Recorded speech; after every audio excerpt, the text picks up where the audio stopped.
Pessoal, hoje nós vamos dar sequência no estudo Homem Integral, que é o livro da série psicológica de Joana de Ângeles, e estamos no capítulo 2, Estranhos Rumos, Seguros Solteiros, no subtópico Ódio e Suicídio.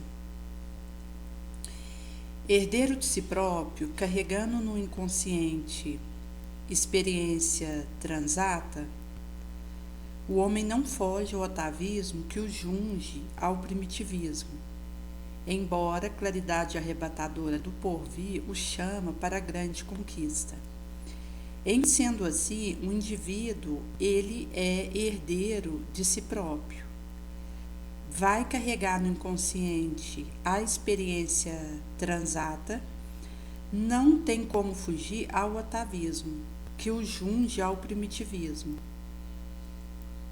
Embora a claridade arrebatadora do porvir chamando para a grande conquista. Liberar-se do forte cipoal passional animalizante para o logro da razão é o desafio grande que tem pela frente.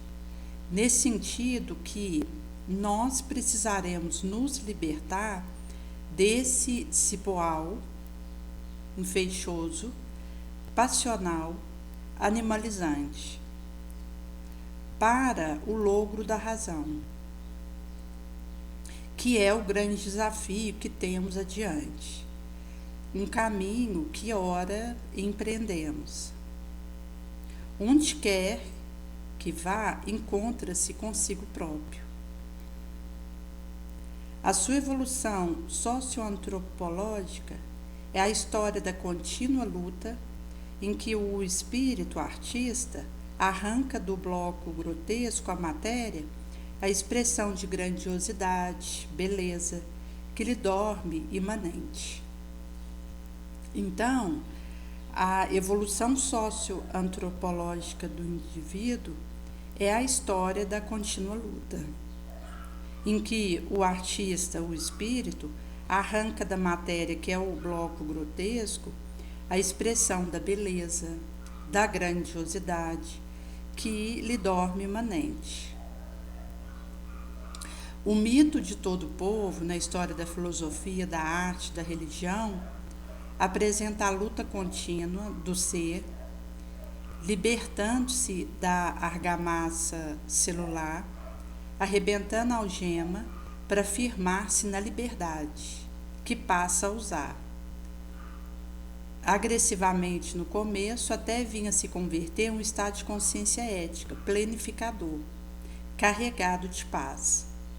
Então ela vai trazer dos mitos nos populachos, na história da arte, da religião, da filosofia, que apresenta a nossa luta contínua, nos libertando da argamassa celular, arrebentando a algema para firmar-nos na liberdade que passamos a usar, agressivamente no começo, até se converter em um estado consciencial ético, planificador, carregado de paz, serenidade.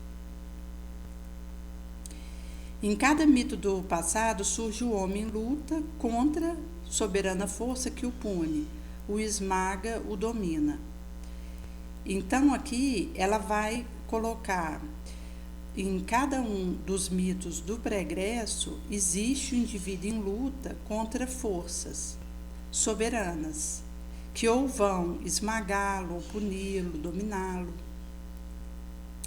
Gerado o conceito de desobediência, o reflexo da punição assoma dominador, reduzindo o calceta a uma posição ínfima, contra a qual não se pode levantar, nem sequer justificar a própria fragilidade. Então, quando é gerado esse conceito da desobediência, o reflexo punitivo assoma, dominador, reduz o calceta a uma posição ínfima, contra a qual ele não se pode levantar, nem sequer justificar a própria situação, a fragilidade.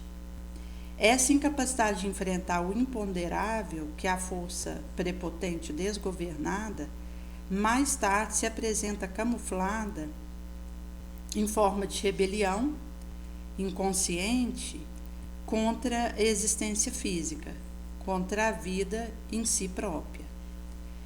Então, se existe uma incapacidade de enfrentar o imponderável, que são essas forças prepotentes, desgovernadas, que não conseguimos prever, avaliar, mais tarde isso vai se apresentar camuflado em forma de rebelião inconsciente contra a vida em si própria, contra a existência física, onde somos obrigados mais a temer esses opressores do que a os amar, compelido a negociar a felicidade mediante culto, oferenda, extravagante ou não, nos sentimos coibidos na nossa liberdade de ser. Então, rebelamos e passamos a uma atitude formal em prejuízo da real. A um comportamento social e religioso conveniente em vez de ideal, vivendo o fenômeno neurótico que nos deprime ou nos exalta como natural efeito da nossa rebelião íntima. Então, aqui ela vai trazer que nós somos obrigados a temer esses opressores, ao invés de os amá-los. Somos compelidos a negociar felicidade mediante oferenda, culto, não ou extravagante. Nos sentimos coibidos da nossa liberdade de ser. Isso nos leva a rebelar-nos. Passamos a uma atitude formal em prejuízo da real, a um comportamento ocioso, enquanto a sociedade e na religião conveniente, ao invés do ideal, como se estivéssemos cambiando algo, vivendo o fenômeno neurótico que nos deprime ou nos exaltam, como efeito natural da nossa rebelião íntima. Nesse sentido que essa reviravolta interior, essa revolta, ela nos coloca sob o guante de fenômeno neurótico que pode nos exaltar ou nos deprimir. E isso, inclusive, remonta ao entusiasta que cega, visto que ter uma boa intenção e estar entusiasmado por uma causa positiva é uma prova para averiguar a minha capacidade de sustentar essa boa intenção sem me entusiasmar ao excesso, o que seria obnubilar a minha percepção. Nesse sentido que, do momento que o indivíduo ele não aceita a conjuntura em que está, ele viverá neurose que vão ter esse ioiô, depressão, exaltação, nesse ping-pong que vai representar um jogo de interesse onde não há a caridade real nem a gratuidade. Ao mesmo tempo, procura deter um instinto agressivo nele jacente, sem o saber canalizar, sofrendo reação psicológica que lhe perturba o sistema emocional. Então, o indivíduo ele procura deter o instinto agressivo que nele jace, sem o saber canalizar. Sofre reação psicológica que lhe perturba o sistema emotivo, visto que o instinto agressivo que está em nós e que jaz no foro interior, ele precisa ser canalizado. Caso contrário, nós somos perturbados pelo nosso sentimento, pelo nosso pensamento, porque para harmonizar precisa dominar o meu pensamento, controlar meu sentimento, disciplinar a minha ação. O ressentimento, que é uma manifestação da impotência agressiva não exteriorizada, converte-se em trava amargural a tornar insuportável a convivência com aqueles contra os quais se revolta. Então, ela vai trazer que o ressentimento manifesta a impotência agressiva não exteriorizada, que é uma ira incontida. Como num dique em que isso vai sendo pressionado dentro de nós, chega uma hora que extravasa.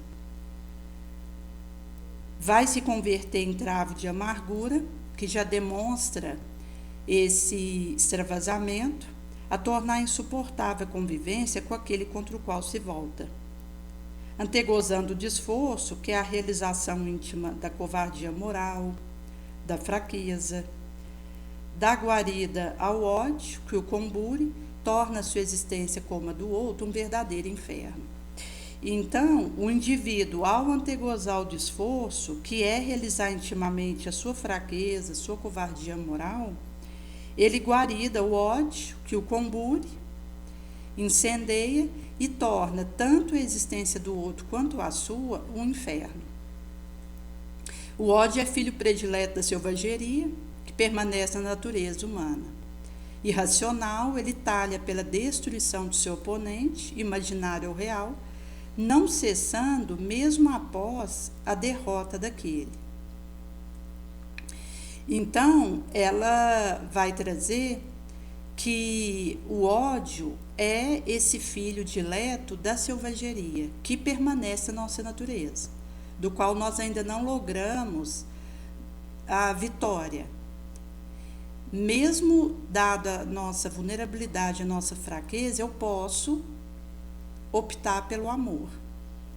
Se o indivíduo ele se deixa arrastar por essas vibrações nefandas, ele vai estar sob o guante irracional que trabalha pela destruição do seu oponente, perde a lucidez e é insaciável, porque esse oponente ele pode ser real, mas imaginário, uma criação da neurose do indivíduo, e não vai cessar esse serviço para destruir o outro, mesmo após a derrota deste.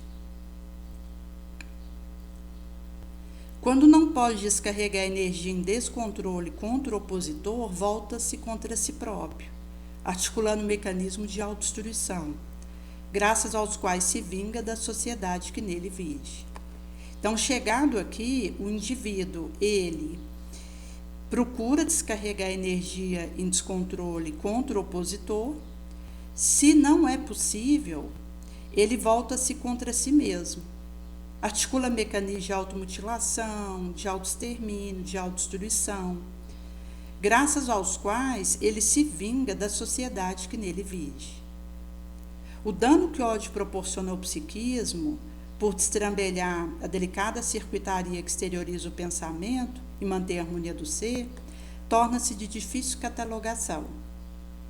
Simultaneamente, advém reação orgânica que se reflete na função hepática, circulatória, digestiva, dando origem a futuro processo cardíaco, cerebral, cancerígeno. Então, ela vai trazer dos danos do ódio, porque ele destrambelha a circuitaria delicada que exterioriza o pensamento e mantém a nossa harmonia. E de difícil catalogação pela situação da degeneração que acontece. Ao mesmo tempo, advém reação orgânica que reflete na função hepática, circulatória, digestiva, de subtano o equilíbrio e originando os futuros processos cancerígenos, cerebrais, cardíacos. A irradiação do ódio porta uma carga destrutiva que corrói a engrenagem do emissor e alcança aquele contra quem vai direcionada. caso esse sintonize em faixa de equivalência vibratória. Então, alguém que está odiando, ele vai irradiar,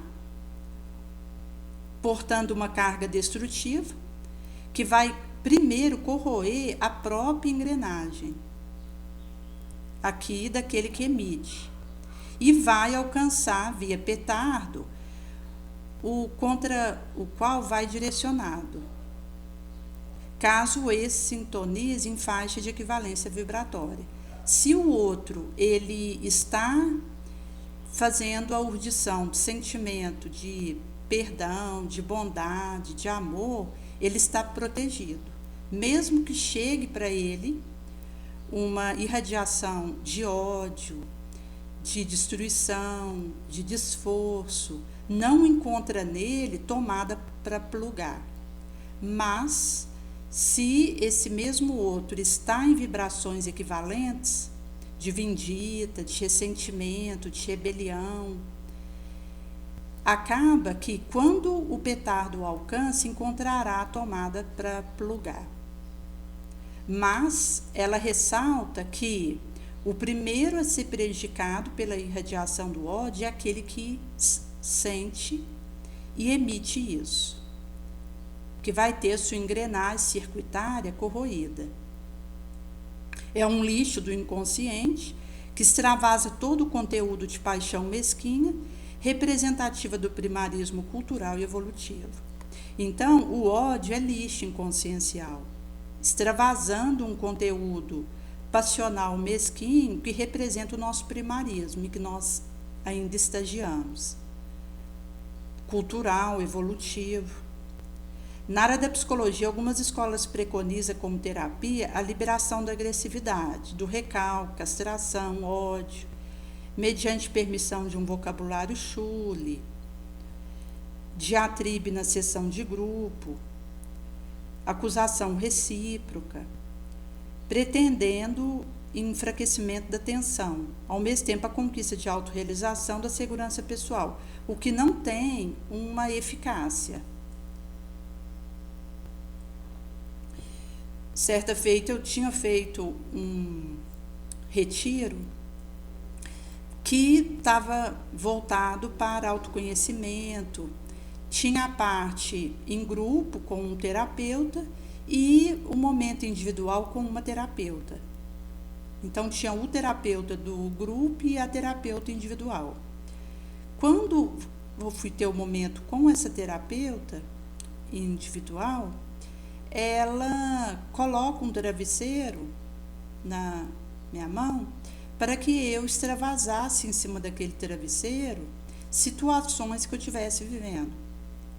E, de fato, não surte um efeito esse tipo de situação, porque acaba que quando o indivíduo está vivendo questões de conflito, sentimentos subversivos contraditórios, se sentindo perdido, sem saber que placa seguir, ele precisa de uma análise lúcida, de pôr o prato na mesa, de urdir aceitação, resiliência, renúncia, força para poder lidar com aquilo, com longanimidade,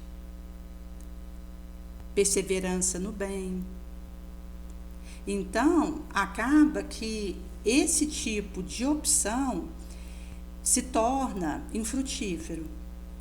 A Joana vai trazer que não seria discutida a validade ou não da experiência, mas ela vai colocar que essas escolas que preconizam terapia libertatória da agressividade, onde o indivíduo precisa fazer isso vir a fluxo, com liberação de castração, recalque, ódio, agressividade, mediante permissão de um vocabulário chulo, uma acusação recíproca, diatribe na sessão grupal, pretendendo enfraquecer tensão, para que seja conquistado segurança pessoal e autorrealização, é chover no molhado.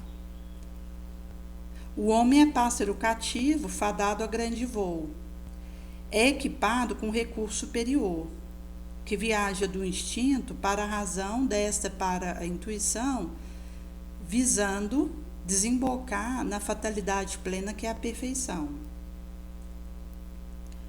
Nesse sentido que uma psicologia baseada em terapêutica de agressão e libertação de instinto, evitando pressão que coarta o anseio humano, certamente atinge o primeiro propósito, sem erguer o paciente acumeado da realização interior, da identificação, vivência do valor de alta monta, que dá objetivo, cor, paz e existência. Nesse sentido que, ao assumir a inferioridade, o desmando, a alucinação, a extravasá-lo, nunca sanar o mal, libertar-se dele por desnecessário. Então, quando o indivíduo assume o desmando, a inferioridade, a alucinação, a extravasar, mas não sana o mal, não se liberta dele por desnecessário. Por isso que antes eu preciso descobrir o caminho, o escaninho, por onde eu consiga recolar o meu quebra-cabeça para que seja viável eu me conectar com Deus, saber aquilo que Ele me orienta a fazer naquela situação, pela interiorização, pelo autoconhecimento, pela reflexão sóbria, lúcida. Caso contrário, eu fico dando murro num travesseiro e perco trabalho, tempo, energia que eu poderia estar usando numa análise honesta da minha situação, da minha trajetória, do que os fatos que eu vivi até aqui estão me sinalizando. Qual aprendizado eu preciso assimilar com aquilo que vivi de interação, de decepção, de conquista até aqui? E como fazer uma escolha que prime pela elevação moral, que me conecta com Jesus. Nesse sentido que, se não é recomendável para a referida escola repressão pelo mal que proporciona, menos será liberar alguns aos outros agredindo, graças ao falso direito que tal paciente requeira para si, arremetendo contra o direito alheio. Porque se por um lado a referida escola supracitada não recomenda reprimir pelo mal que isso proporciona para o indivíduo, fazer a liberação de algo que está dentro de mim, agredindo o outrem, graças a um direito falso que esteja requerindo para mim, me fazendo arremessar contra o direito alheio, só vai piorar, porque vai denegrir a minha moral, vai comprometer o sentimento de compaixão, de bondade, de caridade, e inclusive faz ratificação de rancor, de ódio. A sociedade considerada como castradora marcha para a terapia que canaliza de forma positiva a força humana, suavizando pressão, eliminando tensão via programa de solidariedade, recreio, serviço compatível com a clientela que a constitua. Nesse sentido que a sociedade é considerada como castradora, mas marcha para a terapia canalizadora positivamente da força humana, que permite eliminar a tensão, suavizar a pressão, via programa de recreio e serviço e solidariedade compatível com a clientela que a constitui. O ódio pressiona o indivíduo que se frustra, levando ao autoextermínio. Tem origem próxima e remota. Então, esse sentimento é uma pressão importante que o indivíduo experimenta por estar frustrado levando a atentar contra a própria vida, inclusive como uma forma de se vingar da sociedade que nele vige, de si próprio, de alguém. Por isso que na prática autoexterminante, o indivíduo é egoísmo. Existe o atenuante, o agravante da situação, mas isso implica uma condição em que nós temos que ter cautela com aquilo que a gente está nutrindo a cada dia. Porque se eu dou guarida para o meu orgulho, para o meu egoísmo, para o meu sensualismo, e nutro isso, quando eu estiver diante de uma situação que me desafia, que me impacienta, que me agride e que desperta em mim o meu pior, eu acabo que vou estar mais vulnerável para idear suicídio como forma de me vingar do que tenho vivido até aqui. Na patologia depressiva, há muito fenômeno de ódio embutido, sem que o enfermo se dê conta disso. A indiferença pela vida, o temor de enfrentar a situação nova, o pessimismo disfarça ressentimento, mágoa, ira não digerida, ódio que ressuma como desgosto de viver, anseio por interromper o ciclo existencial. Então, na depressão, há muito ódio embutido. Porque, mesmo o indivíduo não se apercebendo dessa situação, ele traz o temor de enfrentar a situação nova, a indiferença pela vida, o pessimismo, que apenas está disfarçando a ira não digerida, o ressentimento, a mágoa, o ódio que ressuma como desgosto de viver, e o anseio, a ideação por interromper o ciclo existencial. Falhando a terapia profunda do erguimento do enfermo, o suicídio será o próximo passo, seja através da negação de viver ou do covarde gesto de encerrar a atividade física. Nesse sentido, que a terapia profunda do erguimento, ela é o caminho que esse indivíduo vai ter, via espiritualidade, utilidade, ajuda profissional.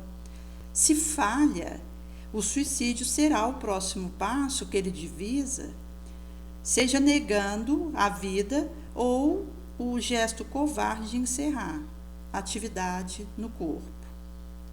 Todos os indivíduos experimentam limites de alguma procedência.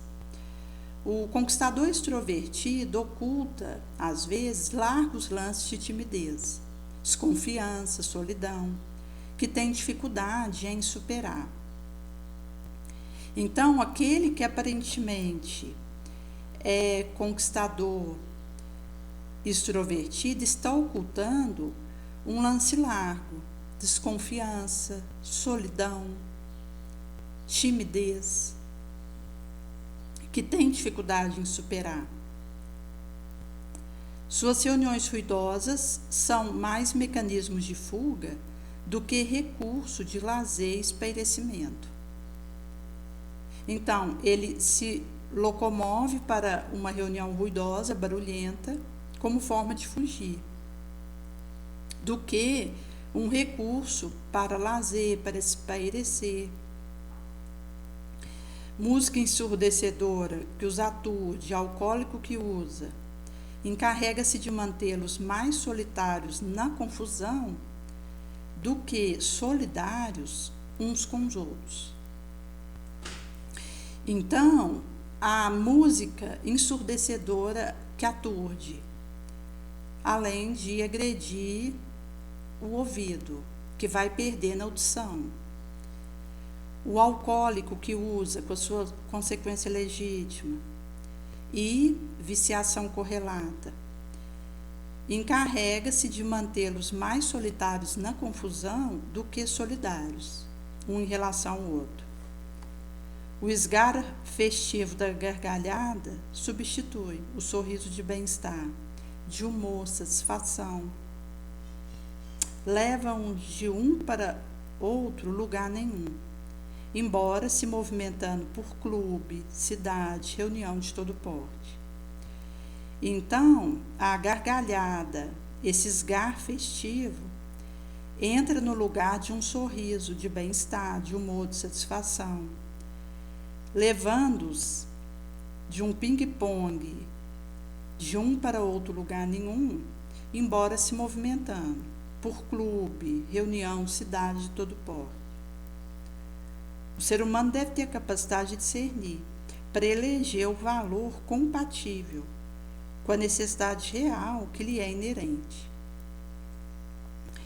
Então, desenvolver a capacidade de escolha, de sabedoria, de discernimento, nos faz eleger o valor compatível com a necessidade real que nos são inerentes. Por isso que está ligado ao autoconhecimento. Porque o indivíduo que se encontra, que se descobre, que se estuda para se desembaraçar das suas próprias imperfeições, vencer sua sombra, resistir aos arrastamentos que se lhe impõem, isso vai me permitir eleger um valor compatível, que adequa à necessidade inerente que preciso olhar, resolver, para ter condição de avançar. Ao descobrir a minha realidade e crescer dentro dela, eu aumento minha capacidade de ser saudável. Essa é a função da inteligência coletiva e individual, posta a benefício da vida. Por isso que é esse autoencontro e essa autodescoberta do que eu sou, da minha realidade. Eu cresço dentro disso, me agiganto no amor por mim mesma, no auto-perdão, auto-acolhimento, que vai na direção do outro. Aumenta a minha capacidade de ser saudável, eis a função da inteligência, do raciocínio, do pensamento individual e coletivo, posta a benefício da vida. A transformação propõe certeza que deve ser enfrentada naturalmente, como a oposição e o adversário encarado na condição de ocorrência normal do processo de crescimento, sem ódio, ressentimento ou fuga para o suicídio. Nesse sentido que as modificações elas propõem certezas, inclusive ao sofrimento pela impermanência, que é uma escolha que eu vou deixar de optar por isso quando eu puder encarar numa boa a impermanência, a transitoriedade, a transformação, ao qual tudo está sujeito, da Terra. Por isso que quando a gente espiritualiza e elege os valores morais do espírito, a gente vai tendo resiliência para lidar com aquilo que é transitório, com aquilo que é material, porque a gente desapega e foca no essencial, que é o espírito e a nossa reforma moral. Nesse sentido, que ela vai trazer que as transformações propositoras de incertezas devem ser enfrentadas com naturalidade, como os adversários, as oposições, inimigos, encarados na condição de ocorrência normal do processo de crescimento, sem ressentimento, sem ódio, sem fuga para o suicídio, porque nós não temos regime de privilégio, de favoritismo. Essas situações todos enfrentam. Se eu gosto de ser uma exceção privilegiada, eu estou atendendo ao meu egoísmo. O homem que progride cada dia ascende. Não é atingido pela farpa do problematizado que não pode acompanhar por enquanto no processo de crescimento. Então ela vai trazer que se o indivíduo progride a cada dia, ele ascende, sem depender do outro na sua marcha de sacrifício e engrandecimento espontâneo. Não é atingido pela farpa do problematizado que o não pode acompanhar no processo de crescimento por enquanto. Alcançado o acúmulo desejado, esse indivíduo está em condições de descer, sem diminuir-se, a fim de erguer aquele que permanece na retaguarda. Então, do momento que o indivíduo atinge esse acume aspirado, e que ele teve muita vontade de chegar, ele tem condição de descer sem se diminuir, para erguer outrem que permanece na retaguarda.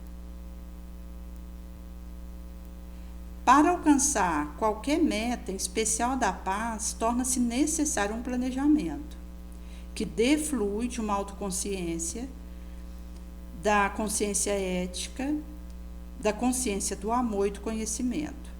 Então, o alcance de qualquer meta, ela traz, especificando a paz, necessita de um planejamento defluente da autoconsciência, a consciência ética, consciência do conhecimento, do amor.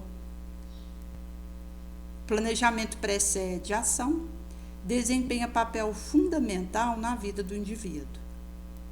Então, planejar precederá o agir, desempenhando um papel fundamental na nossa vida. Somente uma atitude saudável, um emotivo equilibrado, sem vestígio de ódio, de ressentimento, desejo de esforço, pode planejar para o êxito, para a felicidade, para o bem. Então, essa aptidão mental, essa atitude saudável e essa emoção harmonizada é aquela no qual não há vestígio de esforço, de ódio. O indivíduo está livre para planejar para o bem, para a felicidade, para o êxito, sem resquício paralisador e confundidor. A história do homem é a consequência de mito, crendice que ele elaborou para sobreviver, para o seu pensamento ético. Então aqui ela vai falar um pouco do mito. A nossa história consequencia mito e crendice que elaboráramos para sobreviver para o nosso pensamento ético. Ansiedade, medo, sofrimento, aspiração, estereotipa-se em fórmula e forma mitológica que nos reflete o estágio evolutivo. Em alguns deles, perfeitamente consentâneo com a nossa conquista contemporânea. Então, tanto o sofrimento, nossa aspiração, nossa ansiedade, o nosso medo, estereotipa-se em forma mitológica, em fórmula que nos reflete o estágio evolutivo.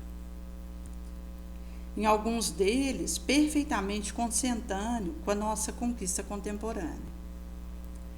A concepção indiana lendária, tradição templária do povo oriental, recupera a sua formulação na tragédia grega, excelente repositório do conflito terrícola que a mitologia expõe, ora com poesia, ora em outros momentos com forma grotesca de drama cruel.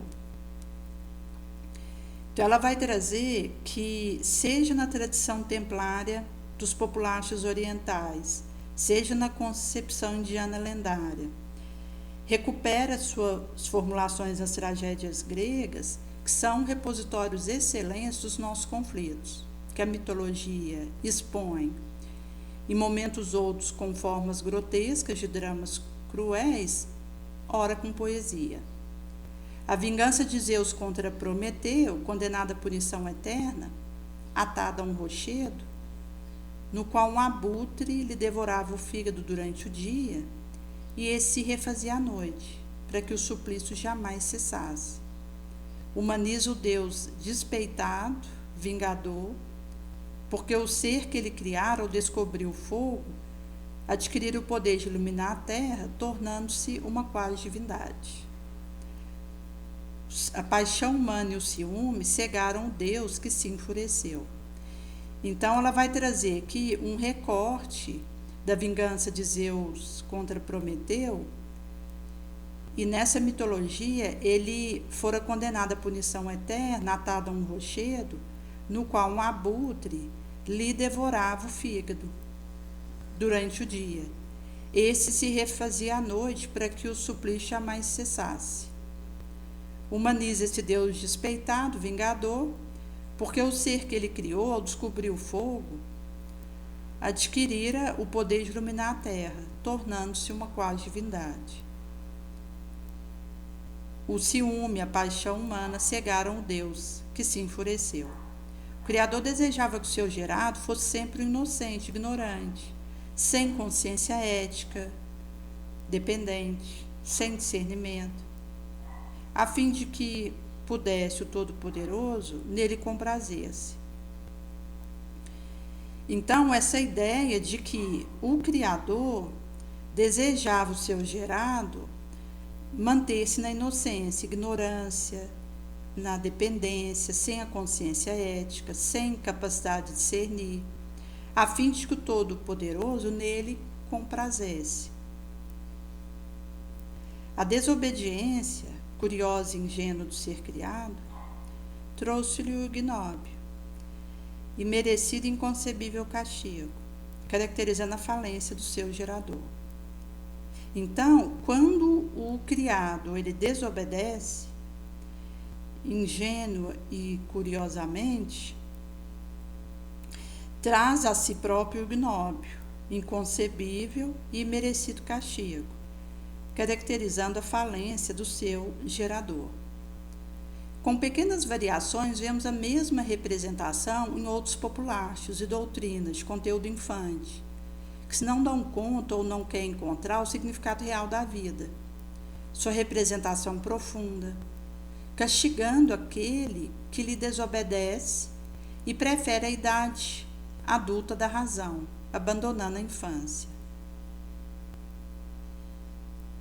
Então, ela vai trazer que a gente tem representações em outros povaréus, em outras doutrinas de conteúdo infante, que ou não quer encontrar o significado real da vida ou não se dá conta dela, na sua representação profunda, fazendo castigar aquele que lhe desobedeça, e nesse sentido que, do instante que o indivíduo ele consegue se dar conta do significado real do viver, ou deseja muito encontrar e, portanto, consegue, ele vai perceber que a idade adulta da razão o permitirá abandonar a infância. O pensamento cartesiano, com seu senso prático, nos dá o primeiro golpe e lentamente decreta a morte do mito da crença. Então, o primeiro golpe, e que a posteriori lentamente decreta a morte do mito e da crença, foi o pensamento cartesiano com o seu senso prático. Nesse sentido, que se de um lado favoreceu o homem abandonar a tradição do bicho-papão, do feiticeiro, da cegonha, trazendo o bebê, eliminou também o gênio bom, o anjo da guarda, a fada madrinha. Quando já se acreditava na morte do mito, considerando-se a mente adulta liberada deles, eis que a mídia e a tecnologia cria outros odiernos: He-Man, invasor marciano, super-homem, homem invisível, gerando o personagem considerado extraordinário para o combate contra o mal sem trégua, em nome do bem incessante. Então, de um lado, nós abandonamos a tradição de bicho-papão, cegonha trazendo bebê feiticeiro. Via um favorecimento. Mas, concomitantemente, eliminou fada madrinha, anjo da guarda, gênio bom. Quando acreditáramos na morte dos mitos, considerando-se uma mente adulta liberada deles, eis que a tecnologia e a mídia cria outros odiernos: He-Man, invasor marciano, homem invisível, super-homem, que gera personagem considerado extraordinário para combater contra o mal sem trégua, em nome do bem incessante. Concomitantemente, a robótica abre espaço para que a imaginação amplie o campo mitológico. A máquina eletrônica, na condição do simulador, produz novos ases e heróis vencedores no contínuo campeonato da competição humana. Então, ela vai trazer da robótica, que abre espaço para a imaginação ampliar o campo mitológico, a máquina eletrônica, na condição de simuladora, produzindo novo herói, ase, vencedor, no contínuo campeonato da competição terrícola. Exacerbado entusiasmo torna a ficção uma realidade próxima, permitindo que o jovem moderno confunda sua possibilidade limitada com a remota conquista da fantasia, da ilusão. Então, esse entusiasta exacerbado torna a ficção uma realidade próxima, permitindo que o jovem moderno confunda, mescle, obnubila sua possibilidade limitada com a conquista remota da fantasia. Imita o herói da história em quadrinho, toma postura símile ao líder de bilheteria, no rádio, teatro, cinema, televisão. Chega a crer-se imortal físico, corpo indestrutível ou recuperável pelo engenho biônico, igualmente fabricante de ser imbatível. Então, a imitação desse herói da história em quadrinho leva o indivíduo a tomar postura semelhante ao líder da bilheteria, seja na televisão, no cinema, no rádio, no teatro, na rede social, no YouTube, e chega-se a crer imortal físico, com corpo recuperável pelo engenho biônico ou indestrutível, igualmente fabricante de ser imbatível, infalível.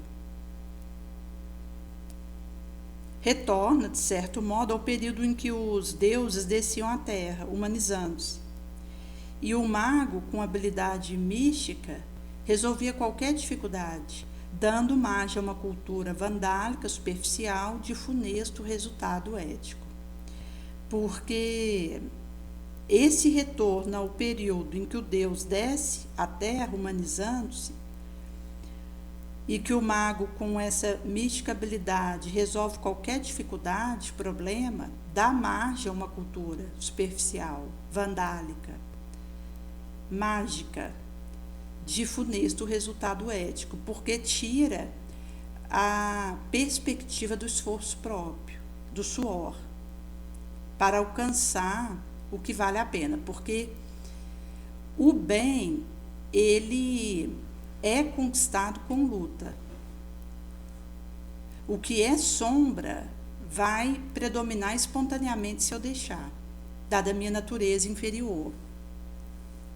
Entregue a mim mesma é o mal que existe em mim, que prolifera, é o meu sentimento mesquinho, é a minha ira. Mas se eu quiser forjar sentimento positivo, nobre, dentro de mim, eu vou ter que esforçar. Por isso que tudo que é bom custa muito. Assim, o indivíduo precisará querer muito, ter uma vontade firme e ardente para conquistar. Nesse sentido que a ideia de algo que vem e resolve qualquer dificuldade e que tira de mim o esforço, o movimento que me compete na leira do bem, da minha transformação moral e da luz própria, isso é fantasioso. A violência ali irrompe, desastrosa, arma um novo Rambo com equipamento de vingança em nome da justiça, enfrenta a força do mal que se apresenta numa sociedade injusta, promovendo lamentável luta sem controle. Então, a violência irrompendo desastrosa arma um novo Rambo com equipamento de esforço, em nome da justiça.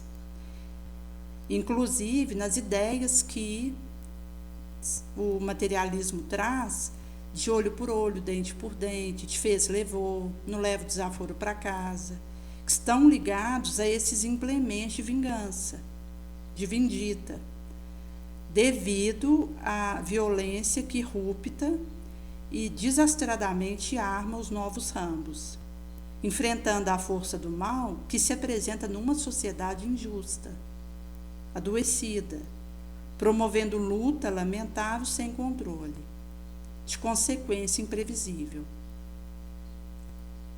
A experiência pessoal, resultado da conquista ética, cede lugar ao modelo fabricado pela imaginação fértil, descambando para o grotesco, fomenta pavor, ironizando o valor digno, desprezando a instituição. Então, aqui ela traz que as vivências pessoais, resultado da conquista ética, cede lugar a um modelo fabricado por uma imaginação fértil que fomenta o pavor, ironiza o valor digno, despreza a instituição, ao descambar para o grotesco, vil. Falência do individualismo industrial, decadência do coletivismo socialista deram lugar a novas formas de afirmação, nas quais o inconsciente projeta seus mitos, assenhoreia-se da realidade, mesclando-se, confundindo-se com a ilusão. Então, aqui ela traz que tanto a decadência do coletivismo socialista quanto a falência do individualismo industrial deram lugar a novas formas de afirmação, onde o inconsciente projeta seus mitos, assenhoreia-se da realidade, confundindo-a com a ilusão. Daí a perda de lucidez. A virtude apresenta-se fora de moda, felicidade surge na condição de desprezo pelo considerado, aceito. Institui a extravagância, novo mito, como modelo de autorrealização, desde que choque, agrida o convívio social. Nesse sentido, que a virtude ela se mostra fora de moda, e isso vai crescer devido a essas novas formas de afirmação doentias, onde o inconsciente projetou seus medos, assenhorando-se daquilo que existe e fazendo o confundimento com a fantasia. Assim, é estatuído pela moda, pelo materialismo, por uma suposta maioria, que a virtude está fora de moda. A felicidade, ela passa a ser vista como uma condição de desprezo pelo aceito, considerado, instituindo a extravagância, que é um novo mito, como modelo de autorrealização, de alegria, desde que choque, agrida o convívio social. Então, é uma subversão coletiva. E isso mostra que o sentimento subversivo e contraditório, ele não analisa, ele dispara diante do que está na frente, com queixa, azedume, calúnia, e fazendo o estatuimento de regras ditadas e que o desprevenido, invigilante, segue. O perdido jardim do Éden da mitologia bíblica reaparece na grande satisfação do fruto do pecado. Transforma a punição em prazer, desafia, mediante contínua desobediência, o implacável, que lhe castigara o despertar da consciência. Então, a gente tem a mitologia bíblica do perdido jardim do Éden reaparecendo na grande satisfação do fruto do pecado. Transforma a punição em prazer e desafia, mediante a contínua desobediência, o implacável, que lhe castigou o despertar consciencial. Então, acaba que o que me despertou para o dever, para a finalidade da minha existência, para a transformação que preciso realizar, porta dentro da alma, passa a ser visto por mim como implacável, algo que eu desafio. E que, por ter me castigado, eu devolvo com menoscabo da lei consciencial, da ação e reação, da lei de causa e efeito. Isso tem a ver com essa percepção de que, se fôramos expulsos do jardim do Éden, então devemos nos satisfazer com o fruto do pecado, de maneira a transubstanciar uma punição num prazer,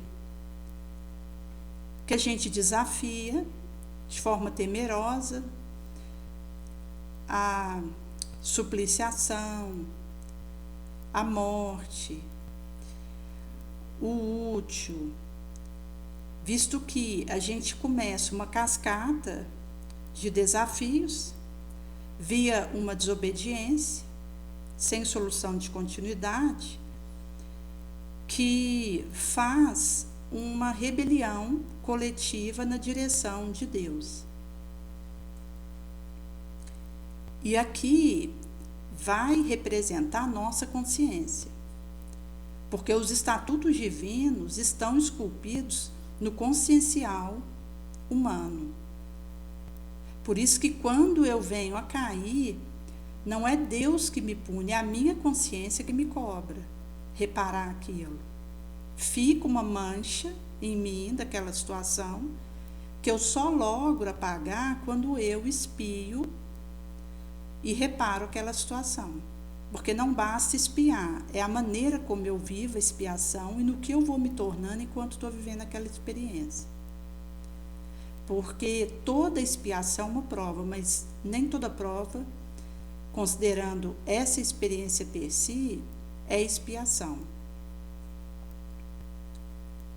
Mas, enquanto o indivíduo estiver vivendo uma experiência expiacional, é imposto e ele precisa de uma vivência nobre, resiliente, conformadora e humilde com aquela situação para urdir a reabilitação perante a lei de causa e efeito.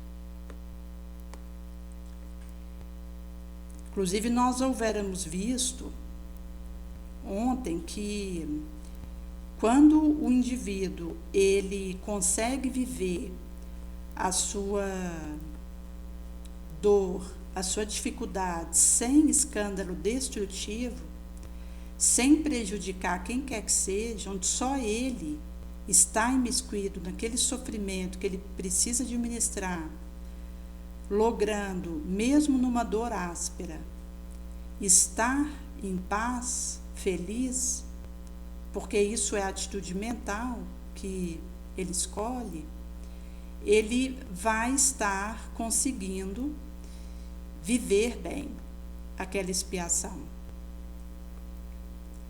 E também uma prova. Por isso que, como toda expiação é uma prova, mas nem toda prova é uma expiação, da mesma forma isso vai valer para o trabalho. A maneira como eu conduzo isso e no que eu me torno enquanto estou realizando esse trabalho é que diz do meu avanço, e não isso per si.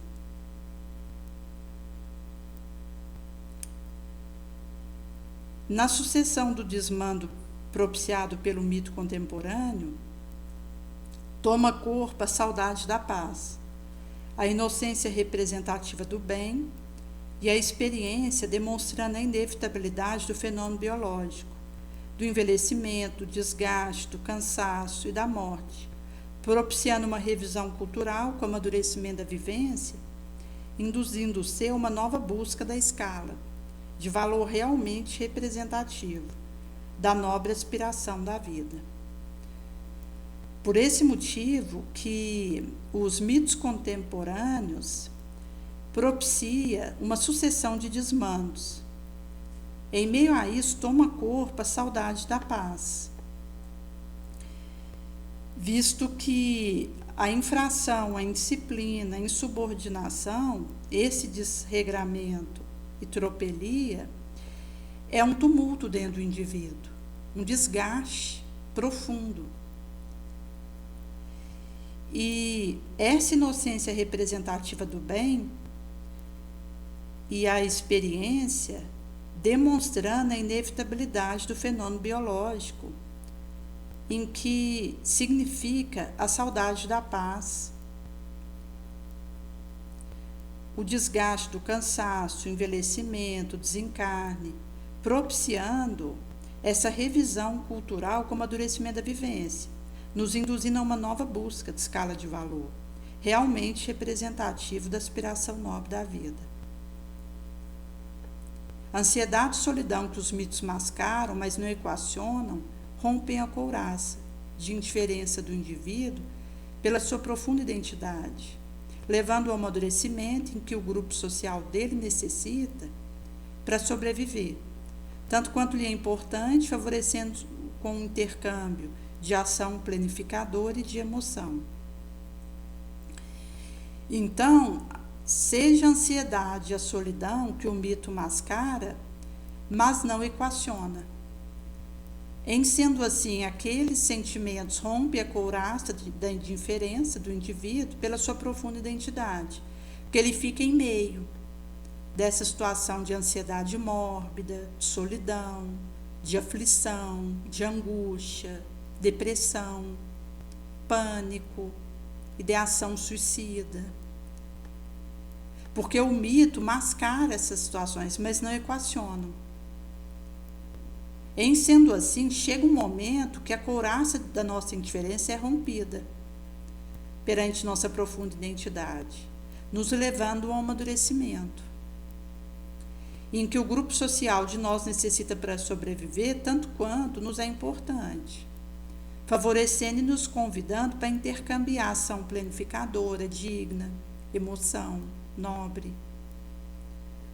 Logo mais, o mito cede lugar à realidade que já se apresenta no início como símbolo de uma nova conquista desafiadora, a que se incorporará pouco a pouco ao cotidiano, ensinando controle, disciplina, respeito por si mesmo, ao outro, a autoridade, que no indivíduo se faz indispensável para a feliz coexistência pacífica.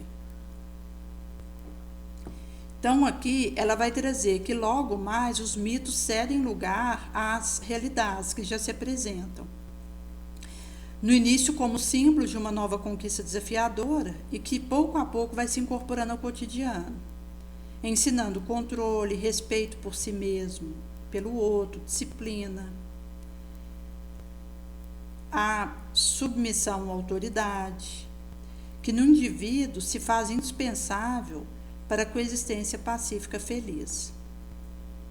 E a disciplina, ela vai funcionar à guisa de fator decisivo nesse processo. Porque o indivíduo, para ele lograr uma realização duradoura que vale a pena, ele precisa se disciplinar. Num mundo em que tudo nos chama a todo momento, que faz parte da nossa realidade na Terra, em que se eu não tenho disciplina para lidar com uma rede social, eu me perco com coisa nenhuma um dia, com assuntos sem importância, com uma ocupação sem um objetivo pré-definido. E é nesse sentido que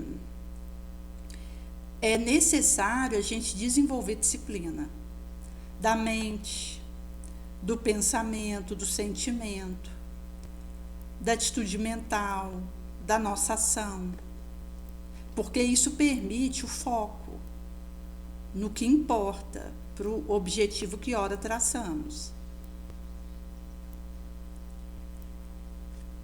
É nesse sentido que é muito importante o indivíduo ele conseguir fazer uma colocação consigo mesmo dos objetivos da sua existência e seguir esse traçado à luz da cartilha traga por Jesus. Se negarmos a evidência, caímos no ridículo. E é nesse sentido que o excesso também vai nos retirando a lucidez da ideia. Por isso que quando a gente consegue fazer essa análise sem prevenção com a nossa situação, a gente logra achar a saída e a opção que devamos fazer.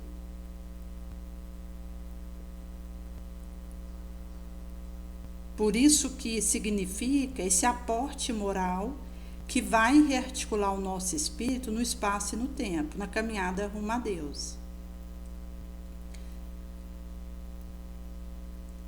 Essa reforma de nós próprios. Constantino Kardec vai trazer que pede uma profunda convicção que nos leve a nos vencermos, a desembaraçarmos do que temos de mal, a resistirmos aos perniciosos arrastamentos.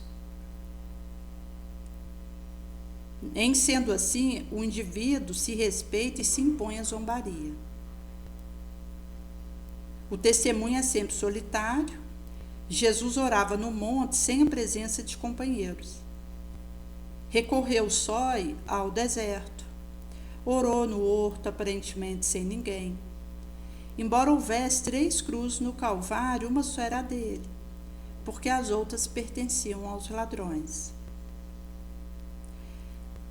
Vigiar nossa harmonia orgânica é um dos esforços mais nobres, porque a gente usa o físico para o bem que objetivamos realizar na Terra.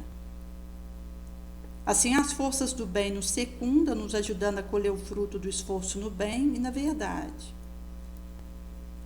Onde o tempo urge, cada semana é um período de 7 realizações divinas. Assim podemos prosseguir construindo em nós, acendendo luzes novas para o nosso coração e espalhando o máximo bem com os outros. À medida que sabemos valorizar a bênção do tempo, cada vez mais se dilata a nossa possibilidade. Então, quanto mais a gente valoriza a bênção do minuto que passa, mais dilata a nossa possibilidade. Mesmo o mundo se perdendo em luta dispersiva, em glória, avançamos edificando no nosso coração oração e vigilância em Jesus. Conservando intacto o sublime código moral provocado pelo Mestre, anuímos sufrágio vitral da prece, da adoração a Deus em espírito e em verdade. Consono é trago no recorte da Revista Espírita, o Espiritismo é a alavanca com a qual Arquimedes levantará o orbe. Mesmo nas nossas dificuldades, via um escarmento que sufragia vola agradável ao sabor de Deus, palatabiliza o excelso, o espelho magia luz, bem baratamos, afeitamos ao bem. Por esse motivo que significará essa decisão,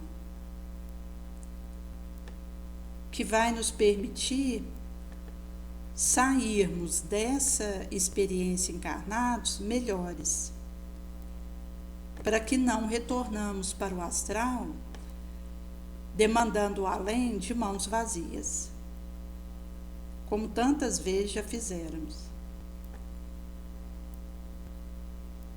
Por isso que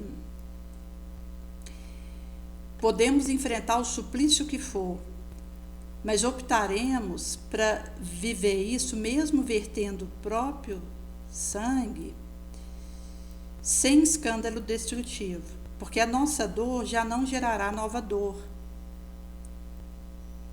E a nossa aflição não cria aflição nos que nos rodeiam. Nossa dívida estará em processo de encerramento. Só o leito de angústia entre nós ser o altar bendito, em que logramos extinguir compromisso ominoso, pagando nossa conta, sem que o nosso resgate a ninguém mais prejudique. Quando o enfermo sabe aceitar o desígnio celeste, entre conformação e humildade, traz consigo o insigne da dívida expirante. Nesse sentido que, como isso não foi trago nesse recorte de ação e reação, nós estamos nesse areal e é nessa proposta que somos chamados a avançar. Por isso que o sentimento que nos induza a ressentimento, isso vai nos intoxicar e vai prejudicar a otimização do nosso processo.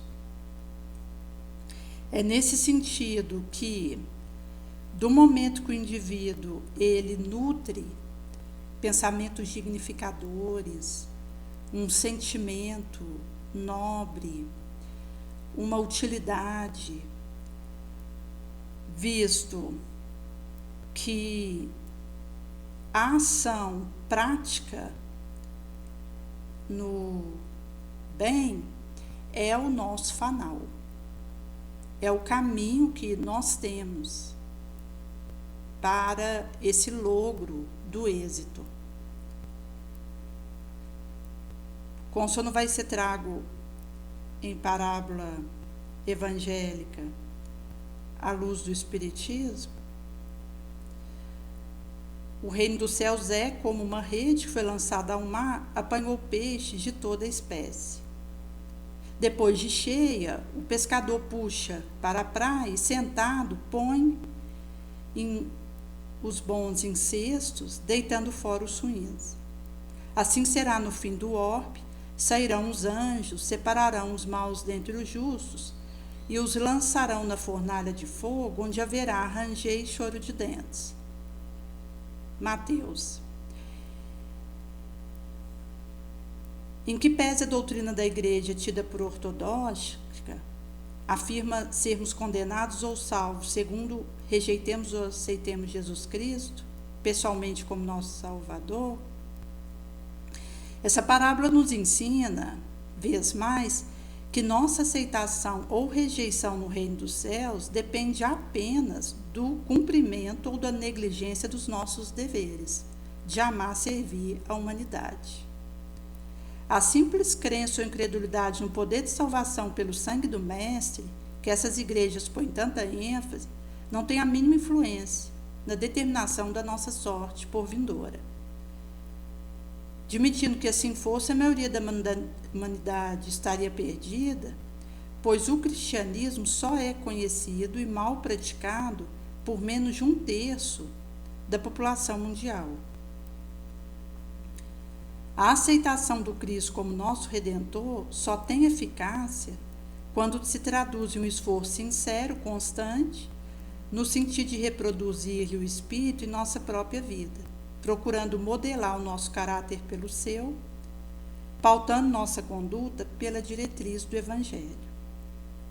Todo o Novo Testamento está repleto de passagens estabelecendo categoricamente o julgamento dos homens baseado em seus feitos, não em sua fé. Expressão fim do mundo usada pelo Mestre não deve ser tomada em sentido absoluto, porquanto a Terra e outros planetas do universo são obras de Deus, não foram feitas para morrer. Significa apenas o fim do ciclo evolutivo da humanidade terráquea, com o desaparecimento de todos os seus usos, instituições e costumes contrários à justiça e à moral. É o fim do orbe velho, com sua confusão, seu convencionalismo, sua discórdia, sua iniquidade social, seu ódio. sua luta armada e o advento de um mundo novo, sob a égide da verdade, da lisura de caráter, do bom entendimento, do amor, da equidade, da fraternidade universal, da paz.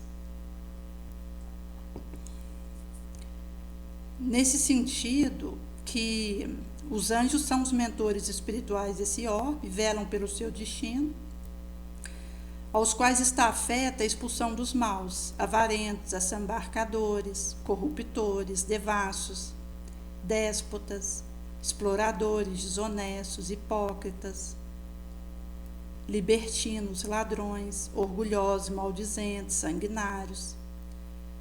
Enfim, os que tenham feito mau uso do seu livre-arbítrio e malbaratado as inúmeras ensanchas que lhe foram concedidas por meio das reencarnações para a realização do seu progresso espiritual. A rede representa a lei amorosa, inscrita por Deus em toda a consciência. O peixe e toda a espécie apanhado por ela são os indivíduos de toda a raça, de todo o credo, que serão julgados consoante suas respectivas obras.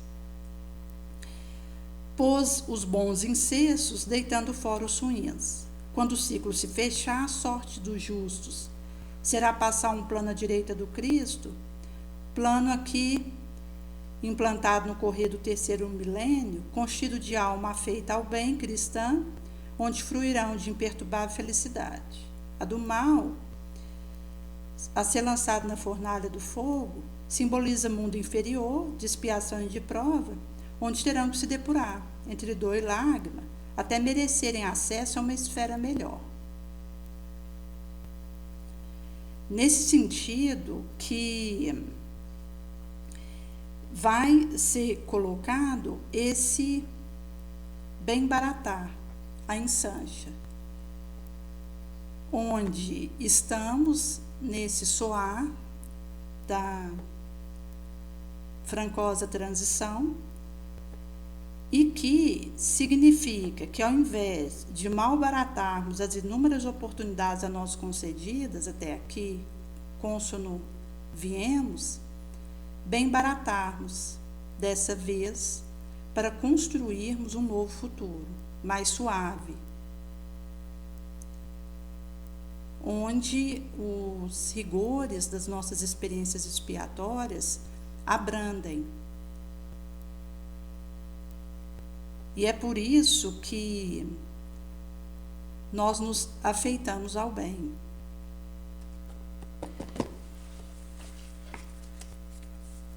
Assim, Jesus ele vai nos trazer que naquilo que nós estivermos colocando a serviço do coletivo, dando de graça o que de graça recebermos, seremos tentados a abusar do que quer que seja, ou nos envaidecermos de uma faculdade que nos aprouve a Deus emprestar. Antes, isso ser retirado de nós, a permitirmos que seja desviado o seu fim providencial, que é o bem de todos e o nosso adiantamento moral próprio.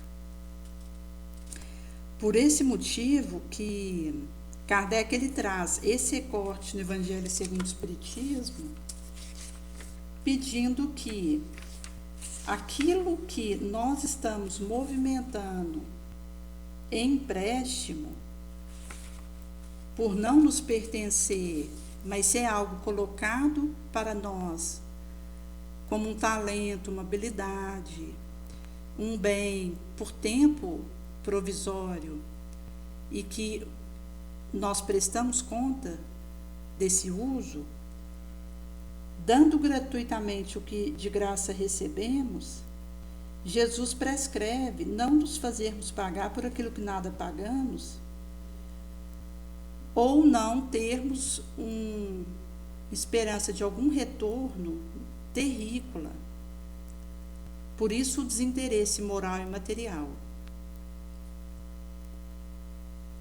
E assim, como recebemos gratuitamente a faculdade de diverso porte para aliviar aquele que sofre, para ajudar a propagar a fé, Se fazemos disso um objeto de especulação, um meio de vida, um tráfico, nós estamos indo contra aquilo que Jesus nos pede. Assim, na objetivação da nossa trajetória, ressuscitaremos os mortos, curaremos leprosos, expulsaremos demônios, restituiremos a saúde aos doentes.